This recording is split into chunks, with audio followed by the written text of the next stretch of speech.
કોઈ પોલિટિક્સમાં આવ્યા પછી સેવા કરે છે. બરોબર. જ્યારે મારું એવું છે કે સાહેબ હું પહેલાં સેવાના કાર્યમાં હતો અને મને પોલિટિશિયન તો બાય પ્રોડક્ટ મળેલી છે મને. તો મારું પર્સનલ એવું માનવું છે કે જે લોકો પોલિટિક્સમાં હોય કે સમાજ સેવા કરતા હોય તો એને એનો ગેરઉપયોગ ન કરવો જોઈએ. હું જ્યારે સાહેબ 18 વર્ષનો હતો ત્યારથી હું જાહેર ઝોનમાં આવ્યો અને મેં સમાજની સ્થાપના કરી અને 25 વર્ષ થયા આજે. મારા 45 વર્ષ થયા છે. એટલે 25 વર્ષ તો હું સમાજ લેવલે છું. તો એ મારો હોદ્દો છે ને એ મારી જવાબદારી છે. બરોબર. હું મારા હોદ્દાને એન્જોય તરીકે નથી લેતો. હું બરોબર. હું એને જવાબદારી તરીકે જોઉં છું કે મારા સમાજના નાનામાં નાના માણસને જો રાત્રે 2 વાગે મને ફોન આવે તો મારી ફરજ બને છે કે મારે એનો ફોન રિસીવ કરવો જોઈએ, એનું સોલ્યુશન મારે લાવવું જોઈએ. મેં જે 2 મહિનામાં કોરોનામાં સેવા કરી ને મેં મારી લાઈફમાં સેવા નથી કરી. બહુ સર.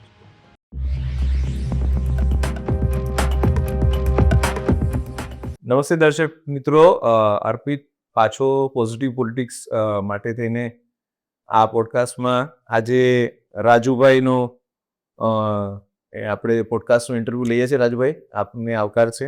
રાજુભાઈ પરમાર બેઝિકલી એ ઓબીસી કમ્યુનિટીના બીજેપીમાં વાઇસ પ્રેસિડેન્ટ છે અને વર્ષોથી સમાજ સેવામાં જોડાયેલા છે. પોલિટિકલ ઇન્ડિવિજ્યુઅલ આપણે એવું ખાલી ના કહી શકીએ, કારણ કે જ્યારે કોઈ માણસ સમાજ સેવામાં પોલિટિક્સ સિવાય પણ જોડાયો હોય તો એ વ્યક્તિ તરીકે બેઝિકલી સમાજ સેવા અથવા સમાજ સેવિકા અથવા સમાજ સેવક આપણે એને કહેવું જોઈએ. રાજુભાઈ, અમે તો તમને સમાજ સેવક તરીકે ઓળખીએ અને સમાજ સેવક તરીકે તમે ઘણું કામ કર્યું છે, આપણે ચર્ચા કરીશું અને ઘણું કામ કરતા રહો એવી અમારી અભ્યર્થના પણ છે. અને રાજુભાઈ, આપની જીવનની શરૂઆત ક્યાંથી થઈ? આપ સમાજ સેવામાં કેવી રીતે આવ્યા? મૂળ ક્યાંથી છો? અને આ પોઝિટિવ પોલિટિક્સમાં તમે કઈ કઈ પોઝિટિવ વાત લઈને આવ્યા છો? સાહેબ, આમ જોઉં તો મારો જન્મ જામનગર જિલ્લાના જોડિયા તાલુકામાં એક જામ દૂધે કરીને નાનું ગામ છે એમાં થયેલો. 1979માં મારો જન્મ થયો છે. હું લગભગ 7 વર્ષનો હતો ત્યારથી ફેમિલી સાથે સુરત આવી ગયા અમે રહેવા માટે. પછી મેં મારું ભણતર તો જો કે ફેમિલી બહુ ગરીબ પરિસ્થિતિનું હતું. ઓકે. એટલે સરકારી સ્કૂલમાં જ મેં અભ્યાસ કર્યો છે. હા. હાજી. અને હું તમને એવી વાત કરવા જાઉં છું કે આમ જોઉં તો મારું એજ્યુકેશન કંઈ છે જ નહીં. અચ્છા. મેં માત્ર હું 8 ધોરણ ભણ્યો છું. મેં 9માની પરીક્ષા પણ નથી આપી. અચ્છા. યસ. આપણે ગુજરાતીમાં કહેવાય ને કે આપણે ગુજરાતીઓ તો ભણેલા કરતા ગણેલા વધારે હોય. ચાલો. એ વાત સાચી સાહેબ, પણ મારું જીવન મેં કીધું એમ કે મારું ફેમિલી બહુ ગરીબ પરિસ્થિતિમાં હતું. મેં ગુજરાતી એકદમ કોર્પોરેટ શાળામાં અભ્યાસ કર્યો છે અને પછી જ્યારે અભ્યાસ છોડ્યો ત્યારે હું આમ સ્વામિનારાયણ ધર્મમાં બિલોંગ કરું છું. બરાબર. એટલે મને એવું થયું કે ભગવાને જો મને બહુ સશક્ત બનાવ્યો છે, સંપૂર્ણ શરીર ભગવાને મને અંગ આપ્યું છે, સારું આપ્યું છે. એટલે મને વિચાર આવ્યો કે મનુષ્ય જન્મ એક જ વખત મળે છે. રાઈટ. અને મૃત્યુનું નક્કી નથી, ક્યારે મૃત્યુ થાય નક્કી નથી. તો મેં એવું વિચાર્યું કે આપણે બીજાને હેલ્પફુલ થઈએ. બરાબર. તો મારી પાસે એવું શું છે તો હું બીજાને હેલ્પ કરી શકું. સાચી. તો મારી પાસે મારું પોતાનું તો એક શરીર જ હતું. બરાબર. એટલે પછી વિચાર્યું કે અને આમ બી અમે સ્વામિનારાયણ ધર્મ આ બિલોંગ કરીએ છીએ એટલે સ્વામિનારાયણ ધર્મ એવું પેલા કહેવામાં આવે છે કે સેવા પરમો ધર્મ. તો એ રીતે અમે સેવામાં આવ્યા અને આજે મારી જર્ની અહીંયા સુધી મૂકે સાહેબ. શું વાત છે. એમાં હું બીજું એક વસ્તુ ઉમેરીશ કે જન્મ એ કૃપા છે, મૃત્યુ તો નક્કી જ છે. યસ. બરાબર છે. તો તમે પોલિટિક્સમાં જ્યારે એન્ટર થયા અથવા તો તમને જે કોઈ પણ કાર્યકાળમાં અથવા તમને જે કંઈ હોદ્દો આપવામાં આવ્યો તો એના વિશે કોઈ ચર્ચા આપણે કરીએ? સાહેબ, એવું છે કે જ્યારે 2005ની અંદર જ્યારે પ્રફુલભાઈ અત્યારે ગુજરાતના શિક્ષણ મંત્રી છે, એ મારા પરમ મિત્ર છે. એમને જ્યારે કોર્પોરેશન ટિકિટ મળી અને એ કોર્પોરેશન જ્યારે લડ્યા ત્યારે એમણે મને ફર્સ્ટ ટાઈમ વોર્ડ નંબર 7નો બક્ષીપન મોરચાનો પ્રમુખ બનાવ્યો. અચ્છા. પણ હું એવું સાહેબ વિચારું છું કે સાઈડ બી સેવાના કાર્યમાંથી પોલિટિક્સમાં આવ્યા છે. પોલિટિક્સમાં આવવાના સાહેબ ઘણા લોકોના રીઝનો એવા હોય છે. કોઈ પોલિટિક્સમાં આવ્યા પછી સેવા કરે છે. બરાબર. જ્યારે મારું એવું છે કે સાહેબ હું પહેલા સેવાના કાર્યમાં હતો અને મને પોલિટિશિયન તો બાય પ્રોડક્ટ મળેલી છે મને. By product. Yes. અચ્છા. ઘણા બધાનું તો એસ્પિરેશન હોય, ઈચ્છા હોય Yes. કે પોલિટિક્સમાં અમે આવીએ, એક હોદ્દો મળે અને હોદ્દો પર અમે કામ કરીએ. એની પછી કામ થાય છે નથી થાય તો એ ગૌણ છે, પણ તમે પહેલા સેવા ચાલુ કરી, સેવાથી તમે તમારું નામ લોકોને ખબર પડી અને પછી પોલિટિકલ પાર્ટીએ તમને એપ્રોચ કર્યો અને તમને એમાં રોપિન કર્યા, રાઈટ? તમે ઓબીસી સમાજના વાઇસ પ્રેસિડેન્ટ, એક સ્પેસિફિક સમાજ કે જે 58% લગભગ અહીંયા ગુજરાતની ટોટલ જનતાના 58% એ જે બહુ મોટી કહેવાય, એના એક પ્રતિનિધિ તરીકે તમે અહીંયા આગળ છો. એ સમાજ વિશે શું કહેશો તમે? સાહેબ, મારું એવું કહેવું છે કે લગભગ હું મારા જાતને ધન્યતા અનુભવું છું કે સાહેબ ઓબીસીમાં જન્મ થયો મારો. ઓહો. એનું કારણ કે ઓબીસી જ્ઞાતિ બહુ સાહેબ નાની જ્ઞાતિઓ છે અચ્છા. આર્થિક રીતે, પછાત જ્ઞાતિઓમાં. હા. એમાં લગભગ સાહેબ 145 જ્ઞાતિનો સમાવેશ થાય છે ઓબીસી ની અંદર. 145. યસ. અચ્છા. એ બધી જ્ઞાતિઓ તમે જો કુંભાર, સુથાર, લોહાર છે, મોચી, વાંદ આવે છે, આવી ઘણી બધી જ્ઞાતિઓ છે. વાંઝ જ્ઞાતિ એમાં આવી ગઈ છે. અચ્છા. એટલે જે હાવ એકદમ નાની લેવલની જે જ્ઞાતિઓ છે એનો સમાવેશ થાય છે. અને જે ફાઇનાન્શિયલી એટલી બધી યસ ફાઇનાન્શિયલી જેની કેપેસિટી જ નથી એ જ્ઞાતિઓ. એટલે હું મારી જાતને ધન્યતા અનુભવું છું કે મને ઓબીસીમાં સેવા કરવાનો મોકો પાર્ટી આપ્યો કે જેથી કરીને હું પાર્ટી થ્રુ એ લોકોની સેવા કરી શકું. બરોબર. પણ આપણે આઝાદી થયા 1947, યસ, ત્યારથી અત્યાર સુધીમાં ઓબીસી સમાજ ત્યારથી હતો, આજે પણ છે. બધી અલગ અલગ જાતની જ્ઞાતિઓ હતી. ઓબીસી સમાજમાં એવા કયા કયા કાર્યો થાય છે, પોઝિટિવ કાર્યો, કે જેને લીધે થઈને જે આપણે આજે બોલીએ છીએ કે ફિનાન્શિયલી સ્ટ્રોંગ નથી, એ લોકો આત્મનિર્ભર થાય. આપણો અત્યારે બેસિકલી પર્પઝ એ જ છે આખા દેશમાં કે બધા પોતે આત્મનિર્ભર થાય, રાઈટ? તો એવા કયા કયા કાર્યક્રમો તમારા થકી અથવા તો પોલિટિકલ પાર્ટી જ્યાં તમે સંકળાયેલા છો તેના થકી ચાલુ છે? સાહેબ, આમ જોવા જઈએ તો નરેન્દ્રભાઈ જ્યારે ગુજરાતના મુખ્યમંત્રી હતા ત્યારે એને યોજનાઓમાં જ નરેન્દ્રભાઈ માને છે. બરોબર. મુખ્યમંત્રી બદલાય અથવા તો સંગઠનના પ્રમુખો બદલાય પણ યોજના જ રહે. બરોબર. એટલે નરેન્દ્રભાઈ એ વખતે બી યોજનાની શરૂઆત કરી છે. સપોઝ કે આપણે વિચારીએ કે શ્રમિક યોજના ચાલે છે, દરજી સમાજની યોજનાઓ ચાલે છે, બ્યુટી પાર્લરના કોર્સ ચાલે છે, એવી ઘણી બધી યોજનાઓ છે. બક્ષીપંદર જે પણ બક્ષીપંદર જે લોકો બિઝનેસ કરે છે એની માટેની પણ ફેલાવો એટલો છે કે એ લોકોને હજી જાણકારી નથી. અચ્છા. કે સરકારની અંદર આ રીતનું ફાઇનાન્શિયલી પેકેજ મળે છે આપણે બિઝનેસ કરવા માટે. બરોબર. પણ એ હવે અમારી પાર્ટી અત્યારે સંગઠન લેવલે, સરકાર લેવલે ચાલે છે પણ સંગઠન લેવલે પ્રયાસો છે કે વધુમાં વધુ યોજનાનો લાભ લે. હા, ઘણા સાહેબ હું તમને એમ કહું છું, હજી લોકોને ખ્યાલ નથી, ઘણા લોકોને કે એક્સિડન્ટ થાય છે તો એને પહેલા 50,000 રૂપિયા તો ગવર્મેન્ટ આપે, સરકાર આપે છે. બરોબર. ખર્ચો એ કોઈ પણ જ્ઞાતિનો હોય, કોઈ પણ જ્ઞાતિ હોય. બરોબર. તો હજી લોકોને ખ્યાલ નથી. સાચી વાત. પણ હમણાં સુધી જે લોકો આવે છે તો અમે એને ગાઈડલાઇન્સ આપીએ છીએ. રાઈટ. હોસ્પિટલમાં રૂલ્સ છે આવા, સરકાર આપે છે, એની એક એફઆઈઆર થાય છે, નોર્મલ પ્રોસેસ છે એની. ખબર છે, જ્યાં સુધી અમને બી ખબર છે અને સામેથી એમને હેલ્પ કરીએ છીએ. બરોબર છે. એટલે સરકારની યોજનાઓ આ રીતનો લાભ લે. સાહેબ, મારું હું પર્સનલી એવું માનું છું કે જે જોતું હોય ને બરોબર, મારે આપવાનું. સાચી. તમને સામેથી બાય પ્રોડક્ટ આવશે. એક્ઝામ્પલ કે મારે પ્રેમ જોઈ છે તો હું પ્રેમ આપવાની શરૂઆત કરું. સાચી. મારે માન સન્માન જોઈ છે તો હું સામે માન સન્માન આપવાની શરૂઆત કરું. સાચી. હું આપને તમે કહીશ તો તમે મને તમે કહેશો. સાચી. હું આપને તું કહીશ તો તમે મને તું કહેશો. સાચી. અને મારું પર્સનલ એવું માનવું છે કે જે તમે જોઈ છે ને એ તમે લોકોને પહેલા આપો. ડાયરેક્ટ આવશે પાછું. એમને ખાલી લે કરો એવું ના છે. યસ. બરોબર છે. ઓબીસી સમાજને જે કોઈ પણ સરકારની સેવાઓ છે અથવા તો એના જે બી કોઈ સ્કીમ છે કે તમે કીધું યોજનાઓ છે, એ એના થકી એના સુધી વધારેમાં વધારે પહોંચે એના માટે કોઈ પ્રયત્નો તમારા? જી સાહેબ, અમારા બી પ્રયત્નો હોય છે. એક્ઝામ્પલ આપું તમને સાહેબ, 2007ની અંદર બક્ષીપણના દાખલા કાઢવામાં આવતા, જાતિના દાખલા. તો પેલા ગવર્મેન્ટની એવું હતું કે ભાઈ પર્સનલી ઓફિસ ઉપર જવાનું અને દાખલા કઢાવવાના. તો છોકરાઓને બહુ, વિદ્યાર્થીઓને બહુ પ્રોબ્લેમ થતા. રાઈટ. જેનો 2007માં બી ઉપપ્રમુખ હતો ત્યારે ઇન્દુભાઈ દાડા પ્રમુખ હતા. સરકારમાં રજૂઆત કરી ગાંધીનગર ક્ષેત્રથી લેવલેથી, અને એ દાખલા ત્યાર પછી અત્યારે આજની પોઝિશનમાં બી સ્કૂલમાંથી દાખલા મળી જાય છે એમને. છોકરાઓને ઓફિસ સુધી ધક્કા ખાવા પડતા નથી. બરોબર છે. એક બહુ મેન ઓબીસી સમાજ માટે દાખલો એનો મેન હોય છે. એનું મેન પાછું સરકારે એમાં અમારા પ્રયત્ન સફળ થયા, સરકારે એમાં સપોર્ટ આપ્યો અને આજની તારીખમાં બધી સ્કૂલમાંથી ઓબીસીના દાખલા મળી જાય છે. અને એ ટેકનોલોજીમાં મહત્તમ ભાગ ભજવ્યો. યસ, બધું ઓનલાઈન ટેકનોલોજી. નરેન્દ્રભાઈ પછી તો અત્યારે ઓનલાઈન. હમણાં 2 દિવસ પહેલા મેં સમાચાર વાંચ્યા હતા કે ભારત દેશનો ફર્સ્ટ નંબર આવે છે અત્યારે ટેકનોલોજી દુનિયામાં, ઓન પેમેન્ટમાં કે બધી રીતના. રાઈટ. એક અને સરકાર સાહેબ યોજનાઓ કરશે જાહેરાતો આપશે, પણ પ્રજા જો નહીં કરે તો સરકાર તો કશું નહીં કરી શકે. પ્રજાએ પણ એટલે પ્રજાએ પણ એટલું જાગૃતતાની સાથે સરકારને સપોર્ટ આપે.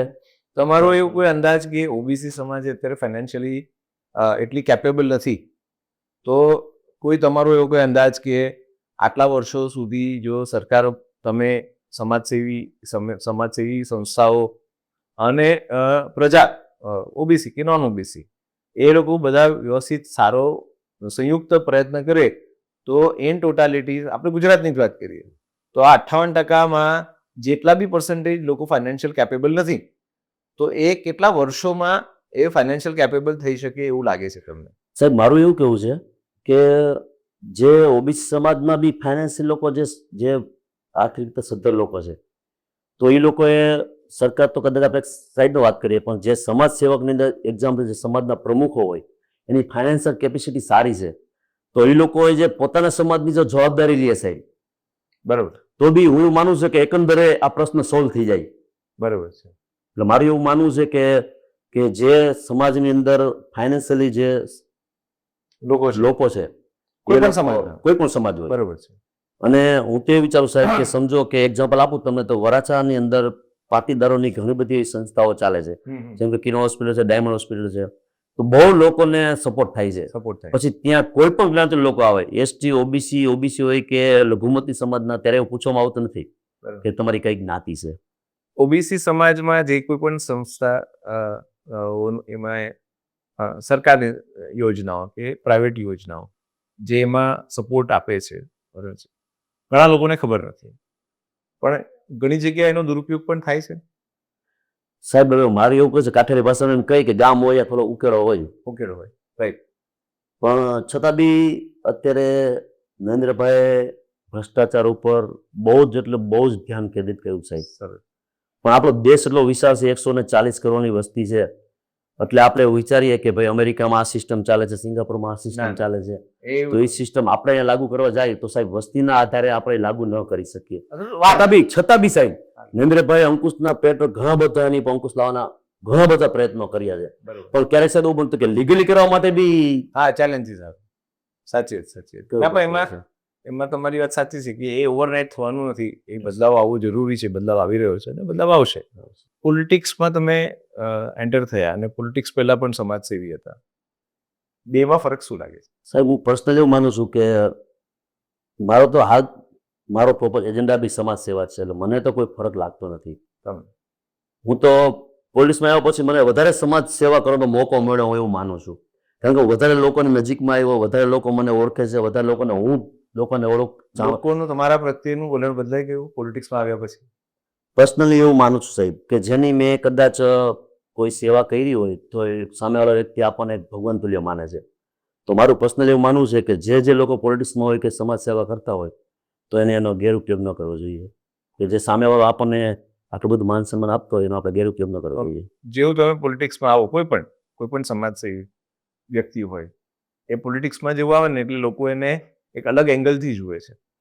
એ સાહેબ આપની વાત સાચી છે, પણ હું માનું ત્યાં સુધી હવે આપ જોવા જાઓ તો હર્ષભાઈ સંઘવી છે, પ્રફુલભાઈ પાનસેરિયા છે, એને પોલિટિક્સની આખી માન્યતા બદલી નાખી છે લોકોમાં.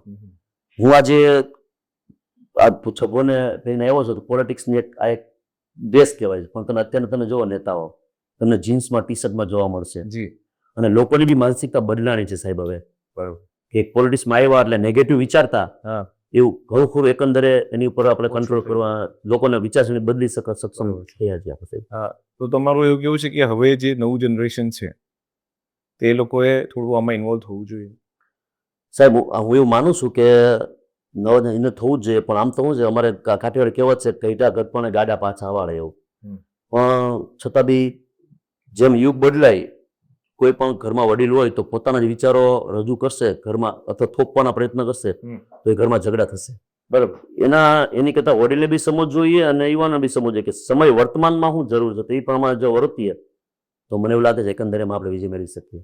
ગરડાઓએ બી થોડા સુધરવાની જરૂર છે. સુધરવું તો નહીં કહી શકાય, આપણા વડીલો સેનેટિવ સાહેબ, એટલે પણ મારી એવું છે એના વિચારો આપણે ન બદલી શકીએ, પણ આપણે યુવાનોને, મારે એવું એક સંદેશો છે કે આપણે આપણા વિચારો બદલી અને યુવાનો સમજાવવાના પ્રયત્નો આપણે વડીલોને કરવા જોઈએ. પણ યુવાનોના વિચારો તો અત્યારના બહુ જ બ્રોડ છે. એ લોકો આખા દેશ વિદેશનું માહિતી એ લોકોને મોબાઈલ પર મળે છે. અને જો એ બદલાવ ન લાવીએ સપોઝ અથવા તો એ લોકો બદલાવ લઈને ના આવે તો કદાચ પોતાની આજીવિકા બી કરી શકે કે ના કરી શકે એક પ્રશ્ન થઈ જાય છે. સાહેબ ખાલી વિચારોથી બદલાવ નહીં આવે, તમારા વિચારોને વર્તનમાં મૂકવા પડશે સાચી વાત. તો વિચારો આવશે, તો એનું તમે પરિણામ ખાલી આવશે. ઇન્સ્ટાગ્રામ પર રીલો જોયા કરો અમેરિકાની અને પછી અહીંયા એવું એક્સપેક્ટ કરો તો ના થાય. મારે ગ્રાઉન્ડ પર આવવું પડે. યસ, આજકાલ યંગસ્ટર્સ, તમે હર્ષભાઈનું એક્ઝામ્પલ આપ્યું બરાબર છે, પ્રફુલભાઈનું એક્ઝામ્પલ આપ્યું એ પણ બહુ સારી વાત છે.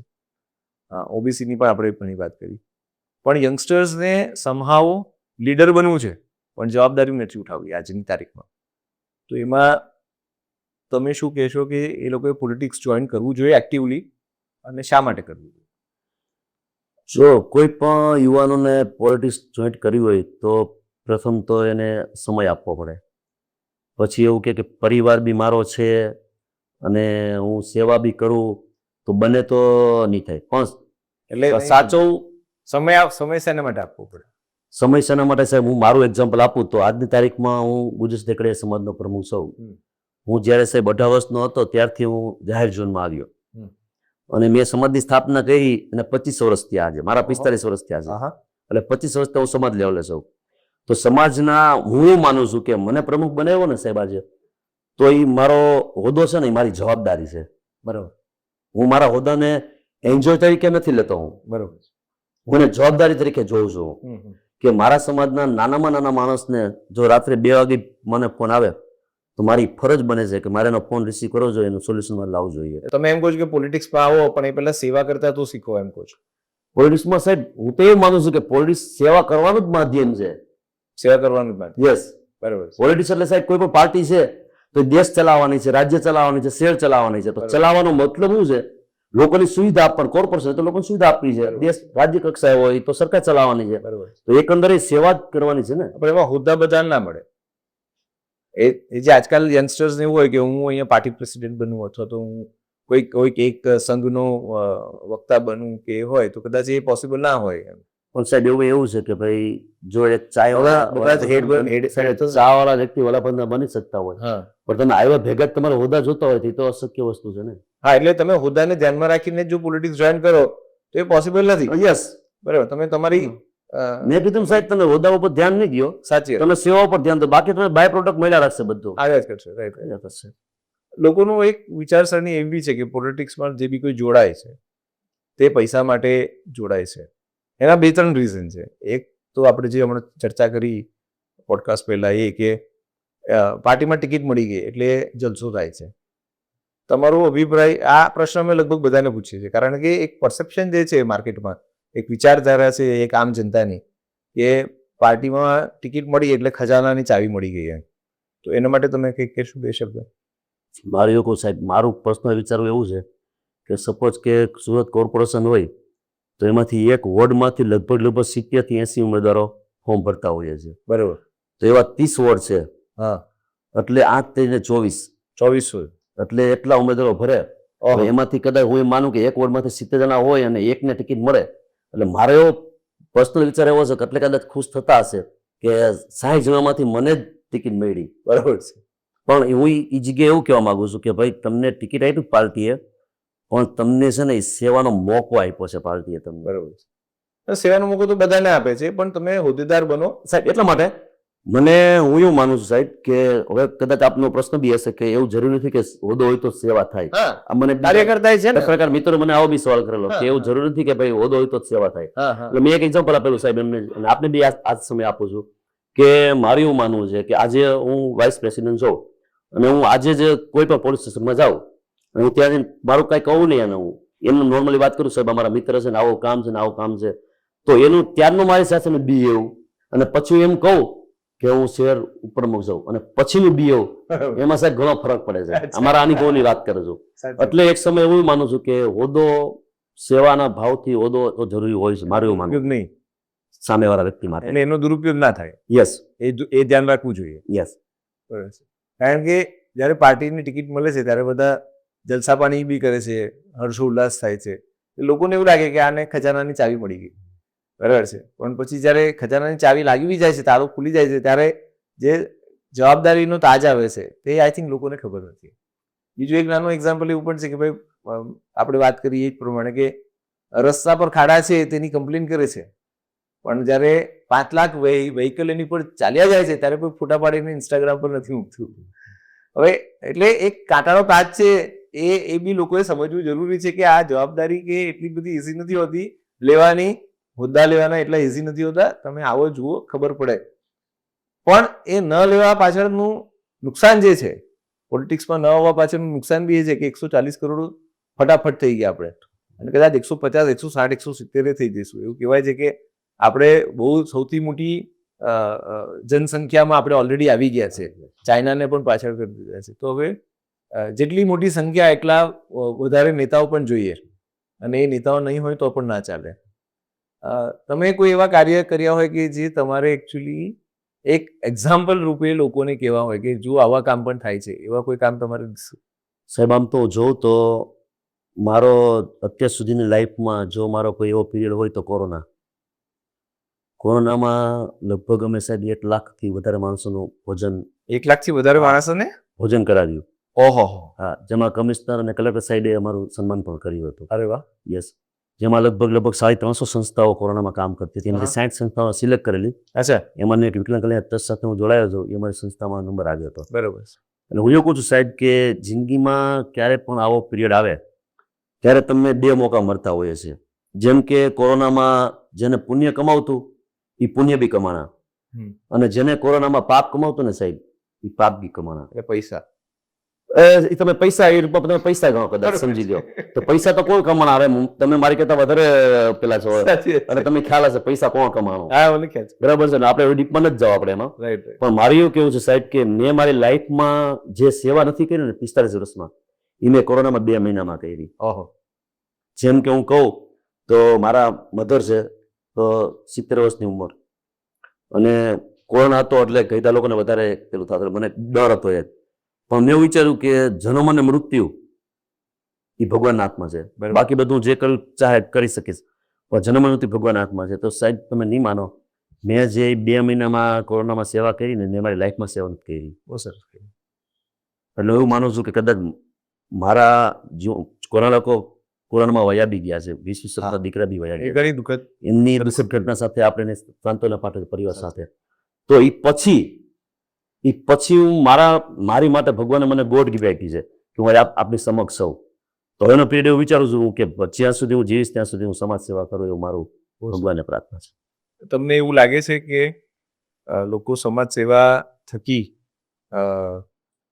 ઓબીસીની વાત કરીએ કે સ્પેસિફિકલી તમે ઓબીસી કમ્યુનિટીને રિપ્રેઝેન્ટ કરો છો, તો એમાં કયા કયા પ્રકારની સમાજ સેવા લોકો તરફથી આશા રાખો છો? એમાં સાહેબ ઘણી બધા મેં કીધું ઓબીસીના સર્ટિફિકેટો હોય છે. પછી સરકારની તો એટલી બધી યોજનાઓ છે સાહેબ, મેં કીધું એમ કે લોકો સુધી માહિતી જ નથી લોકોને. તો ઇવન એ લોકો માહિતી પહોંચાડે તે એક સેવા છે. સાહેબ સેવા જ એ સેવા છે. લોકોને તેને આંગળી ચીંધવાનું પુણ્ય કહેવાય છે. તો આંગળી ચીંધવાનું બી પુણ્ય છે. તો હું એવું વિચારું સાહેબ કે કદો હું કોઈને ફાઇનાન્શિયલી મદદ નહીં કરી શકું, પણ હું આંગળી ચીંધવાનું તો પુણ્ય લઉં ને. હું સાચી વાત. આપણે કહીએ છીએ મરદાને બી 4 જણા ઉઠાવે તો સ્મશાન લઈ સ્મશાને જાય છે. સાચી વાત. તો આપણે તો જીવતા જાગતા છીએ. ભગવાન નથી, ભગવાન એક જ વ્યક્તિ એવા છે જેને કઈ ટચ ન થઈ. સાચી વાત. આપણો થોડોક તો ભાવ એવો સ્વાર્થ હોય જ આપણે. તો આપણે એવું વિચાર છે કે પોતાને જ્યાં સુધી મનુષ્ય જન્મ એક જ મળવાનો, જ્યાં સુધી રહીએ ત્યાં સુધી પાલતી જ્યાં સુધી આપે ત્યાં સુધી ઠીક છે, ઓલરેડી આપણે કઈ પાલતુથી બહુ સાચી વાત કહી. કારણ કે જો 58% વર્ગ ઓબીસીમાં હોય અને એમાં જો ફિનાન્શિયલી હજી પણ એ લોકોને ચેલેન્જીસ હોય, તો એક દરેક વ્યક્તિની જે 58%ની બહાર છે તો 58%ની અંદર છે, દરેકની જવાબદારી બને કે 58%ને આપણે ઊંચો લાવીએ તો જ સમાજ ઊંચો થયો. કારણ કે જ્યારે મોટો સમાજ ફાઇનાન્શિયલી ડિસેબલ્ડ હોય કે જેટલું કેપેબલ ના હોય એની રીતે વાત કરીએ તો એ સમાજના અને સમાજની બહારના દરેક લોકોએ એ સમાજ કઈ રીતે ઉપર આવે કે જેથી ઘણી બધી વ્યવસ્થામાં સુધારો થઈ શકે. એ બહુ જાગૃતતાથી લોકોએ કામ કરવું જોઈએ એવું મારું પણ માનવું છે. રાજુભાઈ, આપ આવ્યા અહીંયા ઘડી અમારી સાથે બેઠા, પોઝિટિવ પોલિટિક્સમાં ઘણી બધી પોઝિટિવ વાતો કરી. તમે આ રીતે જ કામ આગળ વધારતા રહો એવી અમારી આશા અને અભ્યર્થના સાથે આપણે આપનો નમસ્કાર.